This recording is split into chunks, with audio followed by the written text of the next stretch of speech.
दोस्तों, आप सभी भाई जो लोग यूपी पुलिस की तैयारी कर रहे हैं, तो आप लोगों के सामने एक बहुत बड़ी प्रॉब्लम ज़रूर आ रही होगी कि आप लोगों का जो प्रैक्टिस सेट में स्कोर नहीं बढ़ पा रहा होगा। ठीक है, तो बहुत सारे लोग ऐसे हैं जिनका स्कोर 60, 65, 70 और कुछ भाई हैं जिनका स्कोर आपका लगभग 90 तक भी बन रहा होगा।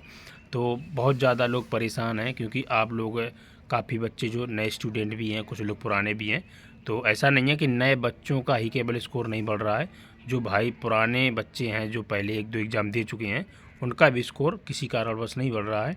तो आप लोग बिल्कुल भी परेशान होने की आवश्यकता नहीं है ना? और आप सभी को बता दें, ये जो प्रॉब्लम हर किसी के साथ में है, ऐसा नहीं है कि आपके साथ में ऐसा हो रहा है। जब हम लोग भी तैयारी कर रहे थे तो हम लोगों के साथ भी ऐसा ही होता था, स्कोर बहुत जल्दी नहीं बढ़ता है। ठीक है, तो आज बात करेंगे स्कोर कैसे बढ़ाएं और क्या क्या गलतियां आपको नहीं करनी है यूपी पुलिस में, और किस तरह आपका जो आने वाली परीक्षा है 18 फरवरी को, किस तरह आपकी तैयारी की जाए ताकि आपकी परीक्षा में अच्छा स्कोर आप कर पाएँ। ठीक है, तो वीडियो को लास्ट तक देखना, और चैनल पे अगर आप पहली बार जुड़े हैं तो चैनल को सब्सक्राइब ज़रूर करना, है ना? और कोई भी डाउट रहता तो आप कमेंट बॉक्स में कमेंट कर सकती हैं। देखो दोस्तों, आप सभी को बता दें कि जो भाई यूपी पुलिस की तैयारी कर रहे हैं, बहुत सारे स्टूडेंट ऐसे होंगे जिन्होंने ऑनलाइन कोर्स ले रखा होगा, और कुछ लोग ऐसे होंगे जो अपनी किताबों से पढ़ रहे होंगे। ठीक है, तो ऐसा तो है नहीं, अगर आप ये वीडियो देख रहे हैं तो मोबाइल तो सभी के पास होगा।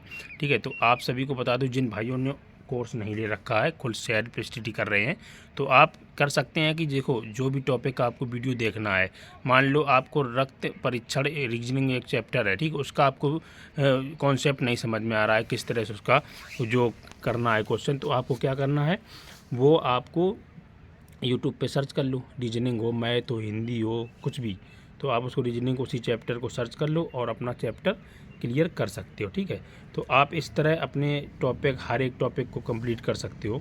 और जो आपके टॉपिक इनकम्प्लीट हैं, यानी कि आपके टॉपिक अभी तक नहीं पढ़े हैं कभी भी, नए स्टूडेंट ऐसे होंगे जिन्होंने अभी तक बहुत सारे टॉपिक नहीं पढ़े हैं, तो आपको पहले तो ये सारे टॉपिक पढ़ने हैं, और प्रैक्टिस सेट आपको हफ्ते में 2 तो कम से कम आपको देने ही देने हैं। ठीक है, इसके बाद बात करें कि आपको क्या रिवीजन आपको करना ही करना है। ठीक है, अगर आप रिवीजन नहीं करोगे तो फिर आपको कहीं ना कहीं दिक्कत हो सकती है। तो रिवीजन आपका मोस्ट इम्पॉर्टेंट है, बिना रिवीजन के आप सिलेक्शन लेना बहुत मुश्किल है, तो रिवीजन आपको करते रहना है। ठीक है, और प्रैक्टिस सेट समय समय पे कम से कम हफ्ते में 2 तो आपको देना ही देना है ना, ये चीज़ आप करते रहें। और देखो, आपका जो रीजनिंग और हिंदी जो आपका स्कोरिंग सब्जेक्ट है, इसमें आपको अच्छे से ध्यान देना होगा, क्योंकि यही सब्जेक्ट है जो आपको यूपी पुलिस में आपका सिलेक्शन दिलाने में आपका 99% यही हेल्प करते हैं, है ना। और सबसे बड़ी बात दोस्तों ये है, जो आप लोगों को पता ही है कि जो आपकी भर्ती है 60,244 पदों पे है ना। और बस आप कंटिन्यू अपनी तैयारी करते रहें, है ना। डीमोटिवेट बिल्कुल ना हो कि उनका स्कोर इतना आ रहा, मेरा नहीं आ रहा, आपका भी स्कोर बहुत जल्द बढ़ेगा। बस अपनी तैयारी को अच्छे से करते रहो, है ना। और रिवीजन बहुत ज़रूरी है। ठीक है, और इसके बाद बात करें दोस्तों कि बहुत सारे बच्चे क्या करते हैं, कमेंट कर रहे हैं जब भी लाइव आओ या फिर कमेंट बॉक्स में कि सर जनरल की कट ऑफ कितनी जाएगी, ओबीसी की कट ऑफ कितनी जाएगी, एससी की कट ऑफ कितनी जाएगी, एसटी की कट ऑफ कितनी जाएगी। तो देखो, कट ऑफ बताना अभी बहुत मुश्किल है, जब तक आपका एग्ज़ाम नहीं हो जाता तब तक आपका कट ऑफ कोई नहीं बता पाएगा। ठीक है, तो आप कट ऑफ ना पूछ के अपनी तैयारी पे ज़्यादा फोकस रखें तो ज़्यादा बेस्ट रहेगा, है ना। और बस अच्छे से तैयारी करो, आपका सिलेक्शन ज़रूर होगा।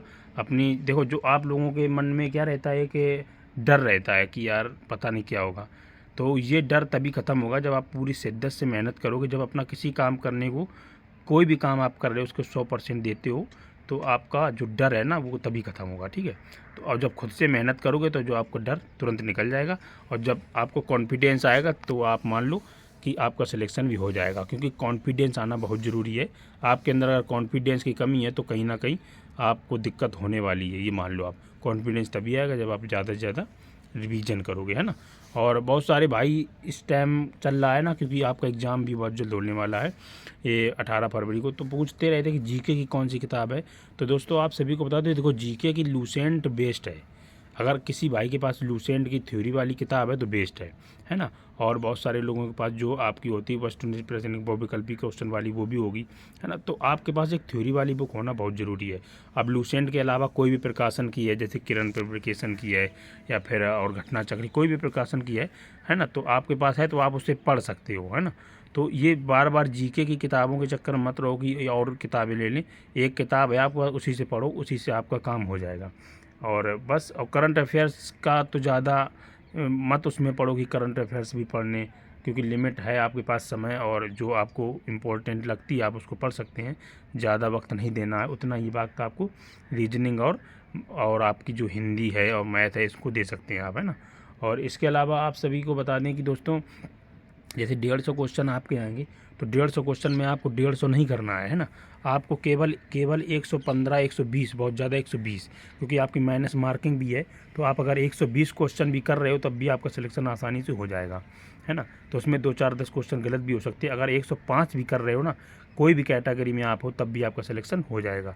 ठीक है दोस्तों, तो अब बिल्कुल भी भ्रमित ना हो, अच्छे से तैयारी करें। और स्कोर तो आप जब खुद मेहनत करोगे तभी बढ़ेगा, है ना कि पेड कोर्स लेने से, महंगी किताबों लेने से कुछ नहीं होता है। जब तक आप खुद से मेहनत नहीं करोगे तब तक कुछ नहीं होगा। अपने आप को दोस्तों तपाना पड़ेगा, अपने आप को मेहनत में झोंकना पड़ेगा, है ना, किताबों से लड़ना पड़ेगा। तो ये सब चीज़ें हैं, जब तक आप खुद से मेहनत नहीं करोगे स्कोर नहीं बढ़ेगा। सिंपल सी बात ये है। तो शॉर्टकट कुछ नहीं होता है, तो आपको मेहनत करनी होगी। ठीक है दोस्तों, अगर वीडियो पसंद आए तो लाइक करना, कमेंट करना, शेयर करना, और जो भी डाउट हो तो कमेंट बॉक्स में कमेंट कर सकते हैं। बाकी मिलते हैं नेक्स्ट वीडियो में। जय हिंद, वंदे मातरम।